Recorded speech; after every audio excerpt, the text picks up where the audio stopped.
दोस्तों, जब बात आती है इन्वेस्टमेंट की तो स्टॉक मार्केट में इन्वेस्ट करना काफ़ी ज़्यादा अट्रैक्टिव लगता है, क्योंकि बाकी के सारे इन्वेस्टमेंट रूल्स के मुकाबले स्टॉक मार्केट में सबसे ज़्यादा हाई रिटर्न्स मिलते हैं। फिर भी इंडिया में केवल 3 से 4% ही पॉपुलेशन ऐसी है जो कि स्टॉक्स में इन्वेस्ट करती है, और इसके मेनली दो कारण हैं। सबसे पहला है लैक ऑफ नॉलेज, और दूसरा ये है कि स्कूल और कॉलेजेस में इसके बारे में कभी ठीक से पढ़ाया नहीं जाता है, और इंडिया में ऐसे इंस्टीट्यूट्स या एजुकेशन सेंटर बहुत ही कम है, या फिर कह लो कि ना के बराबर हैं, जो कि स्टॉक मार्केट के लिए गाइड करते हों कि इनमें कैसे इन्वेस्ट करना है, कैसे स्टॉक्स को चूज़ करना है। इसीलिए इंडिया की मैक्सिमम पॉपुलेशन को स्टॉक पे ट्रस्ट नहीं होता है।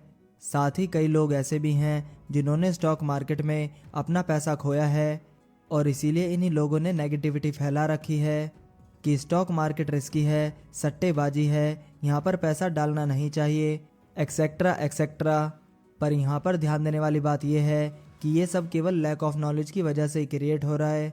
हाँ, ये बात भी सच है कि हम स्टॉक मार्केट में रिस्क को इग्नोर नहीं कर सकते हैं, लेकिन इसका ये बिल्कुल भी मतलब नहीं है कि हम इन्वेस्टिंग करें ही ना।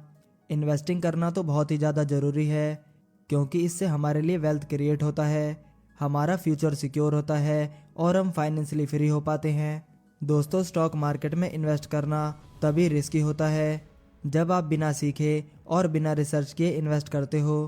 पर अगर आप सीख करके, अच्छे से रिसर्च करके और एनालिसिस करके इन्वेस्ट करते हो तो आपके पैसे पर रिस्क काफ़ी हद तक मिनिमाइज हो सकता है, और लॉन्ग टर्म में आपको काफ़ी अट्रैक्टिव रिटर्न में मिल सकते हैं। इसीलिए आज की इस वीडियो में हम आपके साथ सौरभ मुखर्जी की लिखी हुई किताब कॉफ़ी कैन इन्वेस्टिंग के कुछ ऐसे इंपॉर्टेंट लेसन आपके साथ शेयर करेंगे जिससे कि आप लो रिस्क पर ज़्यादा रिटर्न कमा सकते हैं।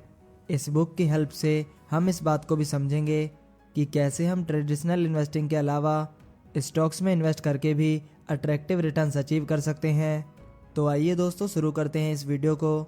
दोस्तों, जब पहले के ज़माने में डिजिटल जैसी कोई चीज़ नहीं हुआ करती थी तो स्टॉक मार्केट में लिस्टेड कंपनियों के शेयर्स इन्वेस्टर को फिजिकल फॉर्म में दिए जाते थे, जिसे शेयर सर्टिफिकेट भी कहा जाता था। तो सालों पहले जब अमेरिका में लोग स्टॉक मार्केट में इन्वेस्ट किया करते थे तो उन्हें शेयर सर्टिफिकेट दिए जाते थे, जिसे वो एक कॉफ़ी कैन में रख देते थे, और बाद में वो उसे भूल जाते थे कि उन्होंने कोई शेयर खरीदा है। और फिर कई सालों के बाद जब वो अपनी पुरानी कॉफ़ी कैन चेक करते थे तो उन्हें अपने वही पुराने शेयर्स मिल जाते थे, जिसे बेचने के बाद उन्हें काफ़ी अच्छा प्रॉफिट होता था। और फिर वो ऐसा सोचते कि अगर उन्होंने पहले ही शेयर को बेच दिया होता तो आज उन्हें जितना प्रॉफिट हुआ है, पहले बेचने से उन्हें इतना प्रॉफिट नहीं हुआ होता। तो उन्हें अपने शेयर्स को बेच के प्रॉफिट इसलिए होता है कि वो अपने शेयर सर्टिफिकेट को कॉफ़ी कैन में रखकर भूल जाते थे, उन्होंने इन्वेस्ट भी किया है। तो इस buy and forget investing approach को ऑब्जर्व करते हुए रॉबर्ट किर्बी, जो कि उस समय के पोर्टफोलियो मैनेजर थे, उन्होंने इसे कॉफ़ी कैन इन्वेस्टिंग का नाम दिया है। और इसी चीज़ से इंस्पायर होकर सौरभ मुखर्जी ने अपनी किताब का नाम कॉफ़ी कैन इन्वेस्टिंग रखा। स्टॉक मार्केट में इन्वेस्ट करने से पहले लोगों के मन में दो मुख्य सवाल होते हैं। पहला तो ये कि मुझे कौन सा स्टॉक खरीदना चाहिए, और दूसरा ये है कि खरीदे गए स्टॉक को कब तक होल्ड करना चाहिए। और लोग इसी सॉल्यूशन के लिए इसे सीखने की बजाय न्यूज़ देखकर या फिर अपने किसी दोस्त की टिप लेकर इन्वेस्ट करते हैं, जो कि बिल्कुल भी सही बात नहीं है। क्योंकि ऐसा हो सकता है कि न्यूज़ में जो एंकर आपको जिस स्टॉक को खरीदने के बारे में कह रहा हो उसने खुद भी उस स्टॉक में हैविली काफ़ी ज़्यादा इन्वेस्ट किया हो, इसीलिए वो आपको भी स्टॉक को खरीदने की रिकमेंडेशन दे रहा होगा, ताकि जब मैक्सिमम लोग स्टॉक को खरीदेंगे तो डिमांड बढ़ने की वजह से इस स्टॉक के प्राइस बढ़ जाएंगे, और इसी समय वो न्यूज़ एंकर अपने इन शेयर्स को बेचकर प्रॉफिट बुक कर लेगा, और फंस जाएंगे आप। क्योंकि जब भी कोई किसी स्टॉक को हैविली सेल करता है तो उसका प्राइस नीचे गिर जाता है, और उसे पंप एंड डंप स्कीम कहते हैं, जिसका यूज़ आज काफ़ी सारे न्यूज़ एंकर ने किया है, और इससे आपको बचकर रहना चाहिए। इस बुक के ऑथर हमें ये सजेस्ट करते हैं कि कभी भी स्टॉक मार्केट में इन्वेस्ट करने से पहले हमें अपने ऑब्जेक्टिव्स को क्लियर करना चाहिए, और इसी के अकॉर्डिंग ही हमें अपने इन्वेस्टमेंट प्लान को सेट करना चाहिए। जैसे कि अगर आपको रियल एस्टेट में इन्वेस्ट करना है तो आपके पास ह्यूज कैपिटल होनी चाहिए, पर स्टॉक में इन्वेस्ट करने के लिए आप 500 या 1000 रुपये से भी स्टार्ट कर सकते हो। और एसआईपी के थ्रू अच्छी खासी वेल्थ बना सकते हो। दोस्तों, इस बुक के ऑथर सौरभ मुखर्जी अम्बित कैपिटल के सीईओ थे। तो उन्होंने और उनकी टीम ने इस चीज़ पर रिसर्च की कि अगर इंडिया में कॉफ़ी कैन इन्वेस्टिंग को फॉलो किया जाए तो इससे कितने रिटर्न्स मिलेंगे। इसका रिजल्ट बहुत ही ज़्यादा पॉजिटिव निकला। काफ़ी सारे लोगों ने इस कॉफ़ी कैन इन्वेस्टिंग टेक्निक से बहुत ही अट्रैक्टिव रिटर्न पाए हैं। इंडियन स्टॉक मार्केट में लगभग 5,000 से ज़्यादा कंपनीज लिस्टेड हैं, जिसमें से कुछ ही कंपनीज में कॉफ़ी कैन इन्वेस्टिंग अप्रोच के थ्रू इन्वेस्टमेंट किया जा सकता है। फिर ऑथर की टीम ने काफ़ी ज़्यादा रिसर्च और एनालिसिस करके 12 ऐसी कंपनियां ढूंढी जो कि कॉफ़ी कैन इन्वेस्टिंग के लिए एकदम सूटेबल हो। और इसके लिए उन्होंने 3 बेहद इंपॉर्टेंट फिल्टर बताए हैं। पहला ये कि कंपनी का मार्केट कैपिटलाइजेशन 100 करोड़ से ज़्यादा होना चाहिए। दूसरा ये कि पिछले 10 सालों में कंपनी का ROCE मैक्सिमम 15% होना चाहिए। तीसरा ये पिछले 10 सालों में कंपनी का रेवेन्यू ग्रोथ मिनिमम 10% होना चाहिए। ऑथर के अकॉर्डिंग अगर आप किसी भी कॉफ़ी कैन पोर्टफोलियो को मिनिमम 3 सालों के लिए होल्ड करते हो तो 95% चांसेस हैं कि आपको पॉजिटिव रिटर्न्स ही मिलेंगे। और अगर आप इसे 5 सालों के लिए होल्ड करते हो तो 95% चांसेस हैं कि आपको 9% से ज़्यादा के रिटर्न्स मिलेंगे। और ऐसा इसलिए है क्योंकि जब आप बहुत ही शॉर्ट टर्म के लिए, जैसे कि 1 साल से कम, किसी अच्छे स्टॉक में इन्वेस्टेड रहते हो तो मार्केट के उतार चढ़ाव के कारण आपको अच्छे रिटर्न्स नहीं मिलते हैं और ना ही आपको कंपाउंडिंग का बेनिफिट मिलता है। पर लॉन्ग टर्म के लिए इन्वेस्टेड रहने की वजह से किसी भी अच्छी कंपनी का शेयर प्राइस ऊपर ही जाता है, जिसका फ़ायदा अल्टीमेटली आपको ही होता है। फिर इस बुक के माध्यम से ऑथर हमें ये भी सिखाते हैं कि हमें कभी भी स्मॉल कैप कंपनियों को इग्नोर नहीं करना चाहिए, क्योंकि पिछले 10 सालों में स्मॉल कैप कंपनियों ने लार्ज कैप कंपनीज को आउट परफॉर्म किया है।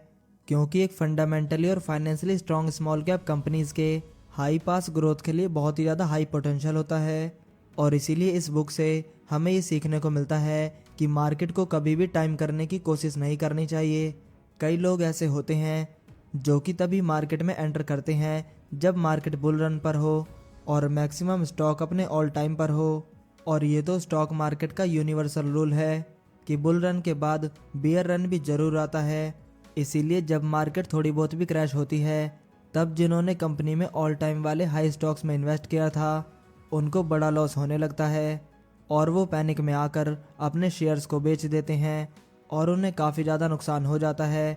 तो ऐसा करने को ही कहते हैं मार्केट को टाइम करने की कोशिश करना, जिससे कि आपको बचना है। और अगर आपने किसी फंडामेंटली स्ट्रॉन्ग कंपनी में तब इन्वेस्ट किया है जब वो अपने ऑल टाइम पर हाई चल रहा है, तब मार्केट के क्रैश होने पर भले ही आपको लॉस दिख रहा है, पर वास्तव में आपको लॉस तभी हो सकता है जब आप अपने इस शेयर को सेल करेंगे। इसीलिए आपको उस समय पर पेशेंस रखने की ज़रूरत होती है, क्योंकि मार्केट चाहे कितनी भी बार क्रैश क्यों ना हो गया हो, अच्छी कंपनियों के शेयर्स लॉन्ग टर्म में हमेशा ऊपर ही जाते हैं।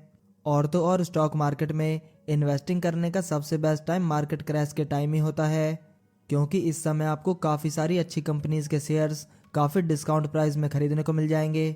अब अगला one of the most important lesson जो कि हमें इस बुक से सीखने को मिलता है वो है अवॉइड प्लेइंग मोर एक्सपेंसेस। जब आप अपने डीमेट अकाउंट के थ्रू किसी कंपनी के स्टॉक में इन्वेस्ट करते हो तो आपको ट्रांजैक्शन फीस, जिसे कि ब्रोकरेज भी कहते हैं, एनुअल फीस और हिडन फीस जैसे चार्जेस देने होते हैं, जिनसे कि आपके लॉन्ग टर्म के प्रॉफिट में एक बहुत ही बड़ा असर पड़ता है। इसीलिए आपको कोशिश करनी है कि आप ऐसे ब्रोकर का चुनाव करें जहां पर आपको कम से कम चार्जेस देने हो। और ऐसे ही इंडिया के टॉप ब्रोकर्स की लिंक आपको वीडियो के डिस्क्रिप्शन बॉक्स में दी गई है। और रही बात म्यूचुअल फंड की, तो यहाँ पर आपको जो फीस देनी होती है उसे एक्सपेंस रेशियो कहते हैं।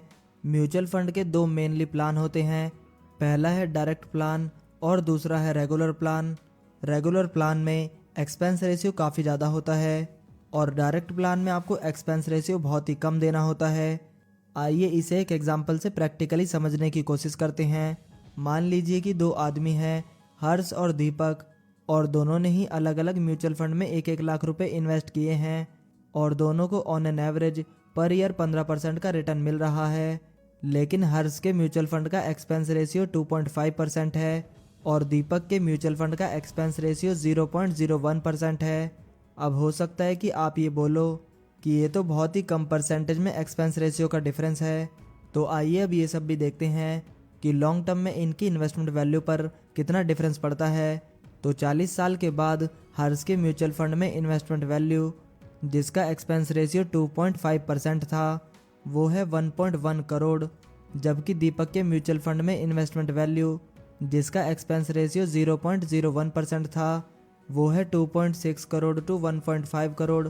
तो ये जो डिफरेंस है ये एक्सपेंस रेशियो के कारण ही आया है। तो अब तो ये आप समझ ही गए होंगे कि इन्वेस्टमेंट में एक्सपेंस रेशियो भी काफ़ी ज़्यादा मैटर करता है। तो दोस्तों इस बुक में और भी कई सारे ऐसे इंपॉर्टेंट लेसन बताए गए हैं जिसे सीखकर आप और भी स्मार्टली इन्वेस्टमेंट डिसीजन ले सकते हो। तो उम्मीद है कि आपको इस वीडियो से काफ़ी ज़्यादा वैल्यू मिली होगी।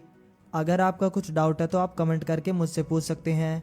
और दोस्तों जैसा कि आपको पता ही होगा कि सबसे बेस्ट इन्वेस्टमेंट होती है सेल्फ इन्वेस्टमेंट, मतलब कि खुद के माइंड पर इन्वेस्टमेंट। और आप में से काफ़ी सारे लोग हमसे कमेंट करके भी पूछते रहते हैं कि आप ये व्हाइट बोर्ड एनिमेशन कैसे क्रिएट करते हो।